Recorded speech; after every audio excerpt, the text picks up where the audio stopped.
Hey, ce type là-bas vient de se renseigner sur vous, dit le barman, ce qui m'a incité à me retourner et regarder autour de moi. Oh, il est parti. Comme vous pouvez le voir, je suis assise au bar d'un hôtel 5 étoiles. Non, je ne suis pas riche, au contraire. J'ai pris toutes mes économies et j'ai décidé de les dépenser pour profiter de chaque jour qui me restait à vivre. Tout a commencé il y a plusieurs mois. Je souffrais constamment de douleurs et d'épuisement. J'ai mis ça sur le compte du stress au travail, mais mes symptômes ont empiré. J'ai fini par consulter un médecin et je suis restée choquée en entendant les mots cancer et progressif. Les semaines suivantes ont été un tourbillon de rendez-vous à l'hôpital et de traitements. J'ai fait de la chimio et mes beaux cheveux longs sont tombés. Je me sentais tout le temps fatiguée et sans espoir. J'en ai eu assez, alors j'ai arrêté la chimiothérapie, quitté mon travail et décidé de profiter du peu de temps qu'il me restait. La plage hawaïenne est si belle. Puis, soudain, quelqu'un m'a foncé dessus. Ah! Son verre m'a trempé. Je les ai entendus dire « Oh mon Dieu, je suis vraiment désolée !»« Oh, hey, vous êtes la fille qui était assise seule au bar tout à l'heure !» J'ai levé les yeux et waouh, qu'il était beau! J'ai secoué la tête et insisté sur le fait que c'était ma faute pour ne pas avoir fait attention. Après ça, il m'a rejoint pour une promenade et nous avons commencé à discuter. Oh, il s'appelle Antoine au fait. Donc, le lendemain, je l'ai invité à déjeuner. Je n'ai pas beaucoup d'appétit ces jours-ci, et le plus que je pouvais faire était de regarder fixement mon assiette à peine touchée. Alors, j'ai su que je devais être honnête avec lui. Hey, Antoine, je t'aime vraiment bien et je veux apprendre à te connaître davantage. Mais j'ai un cancer et il ne me reste plus beaucoup de temps. Au début, il y a eu un silence écœurant. Mais ensuite, il a pris ma main et imaginez quoi? Il m'a dit qu'il voulait aussi apprendre à me connaître. Les quelques semaines suivantes avec lui ont été magiques. Puis, nous sommes revenus en ville et avons continué à sortir ensemble. Antoine était tellement génial et me couvrait constamment d'amour. Un soir, après le dîner, Antoine nous a conduits jusqu'à cette colline. Il a dit qu'il voulait me montrer la ceinture d'Orion, et c'était si romantique.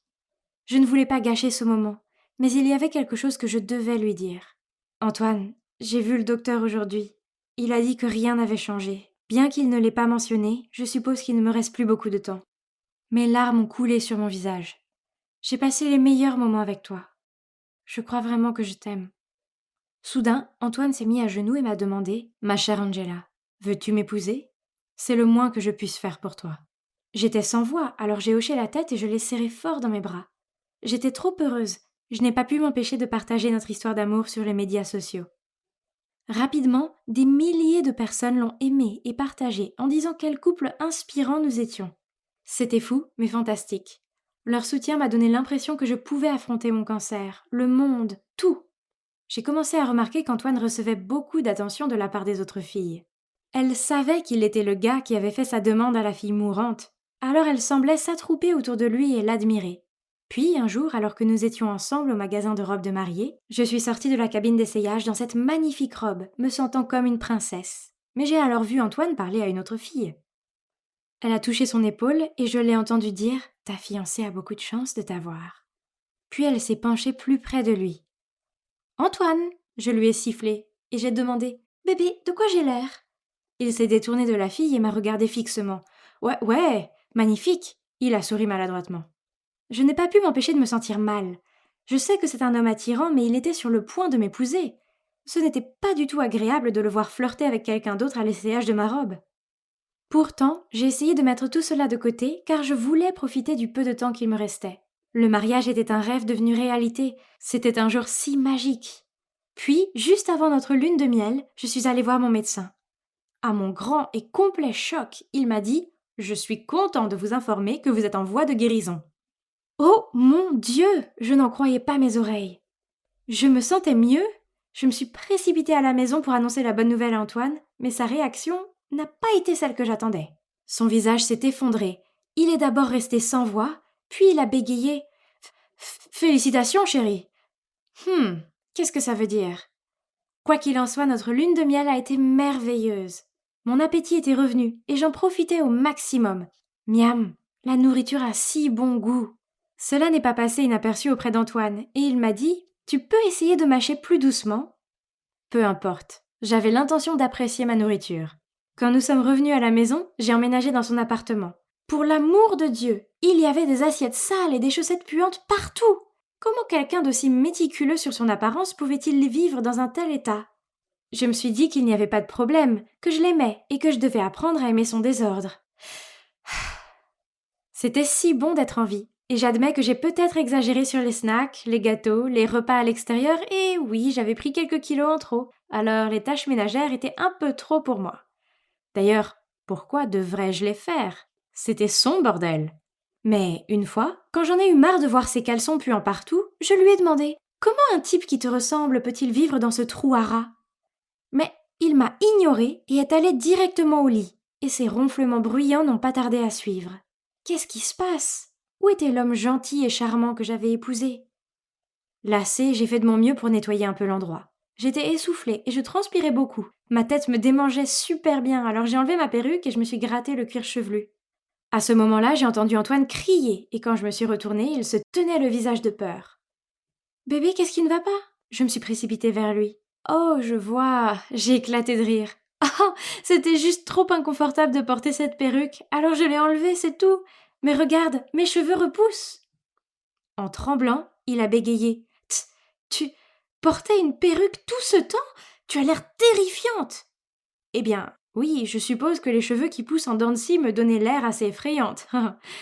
Tu ne devrais pas être heureux pour moi? J'ai marmonné et forcé un sourire tout en essayant de remettre la perruque. Savoir que j'étais capable de vivre à nouveau était incroyable.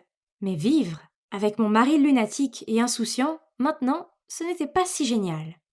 Un soir, il est rentré du travail de mauvaise humeur et a commencé à me crier dessus parce que je n'avais pas rangé. Je lui ai dit que je ne devrais pas avoir à le faire, puisque ce n'était pas mon bordel. Il m'a regardé de travers. Je subviens seule à nos besoins à tous les deux. Je rentre à la maison pour te voir, te prélasser sur ton énorme derrière, et tu oses me parler comme ça? C'est toi qui dois te lever et travailler, puisque tu manges 2 fois plus que moi. Ces mots m'ont fait mal. Alors avec des larmes aux yeux, je lui ai dit: comment oses-tu me parler comme ça? Antoine était sur le point de dire quelque chose, mais il a fait une pause. Puis, il a juste soupiré. Écoute, je suis désolée bébé, je sais que tu es en train de te remettre. Je l'ai regardé fixement et j'ai dit: je n'ai rien fait pour le dîner. Alors, allons manger dehors. J'appréciais mon poulet tournant. Il était si bon que j'ai peut-être pris une trop grosse bouchée, qui s'est logée dans ma gorge. Bientôt, je me suis étouffée. Je ne pouvais plus respirer. Effrayée, j'ai regardé Antoine pour avoir de l'aide, mais il faisait défiler son téléphone. Puis, à mon grand étonnement, il est parti vers la salle de bain. Je continue à taper sur la table pour appeler à l'aide. Heureusement, un serveur s'est précipité et m'a frappé très fort dans le dos, et j'ai réussi à recracher le morceau de poulet. Quand Antoine est revenu, j'ai demandé avec colère: comment as-tu pu me laisser comme ça? De quoi tu parles, bébé? Je t'ai vu apprécier ta nourriture. Tu as fini? Rentrons à la maison. Oh!